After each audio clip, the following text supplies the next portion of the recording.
में पूरा लिखा हुआ है बाकायदा, ये मालिक के द्वारा कन्वर्ट की गई थी। और मैंने एसडीएम महोदय से इनकी इसकी आरटीआई लगी है, तो मुझे आरटीआई की ये लोग जानकारी नहीं दे रहे।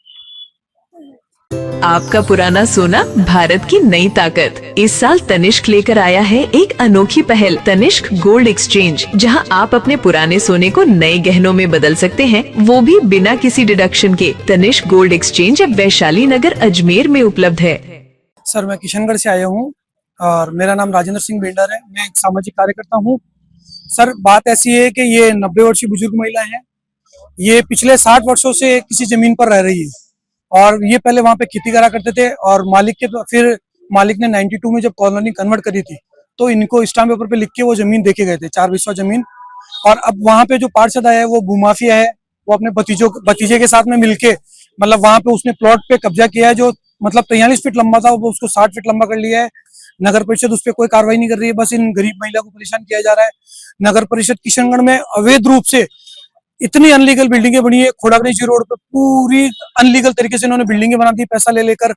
कॉमर्शियल लैंड, रेजिडेंसी कॉलोनी में ये कॉमर्शियल लैंड बना रहे हैं, सब कर रहे हैं, लेकिन सिर्फ इनको बुजुर्ग महिला से परेशान हो रही है।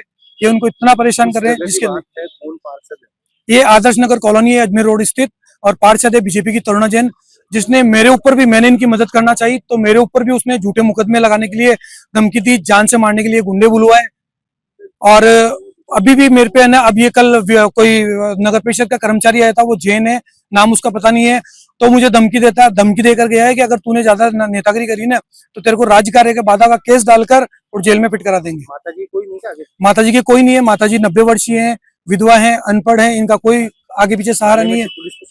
पुलिस को शिकायत करी है, लेकिन पुलिस के, मैंने जब ये महिला पार्षद द्वारा मेरे पे झूठे आरोप लगाए गए थे, मैंने थाने में भी शिकायत दी थी, उसकी प्रदेश के डीजी को, सबको मैंने शिकायत दे रखी है इसकी, लेकिन कोई कार्रवाई नहीं हो रही। और पुलिस द्वारा मैंने सीएम पोर्टल पे भी इसकी शिकायत करी, तो सीएम पोर्टल पे पुलिस द्वारा राजनीतिक दबाव के कारण ये जवाब दिया गया कि हमने वहां पे जाके आस पड़ोस से पूछा, और जब ये लड़ाइयां हुई थी, जब झगड़े हुए थे, उस समय कोई भी आस पड़ोस वाला नहीं था, तो ये पुलिस द्वारा किसके बयान लिए गए मुझे ये भी जानकारी नहीं दी जा रही है।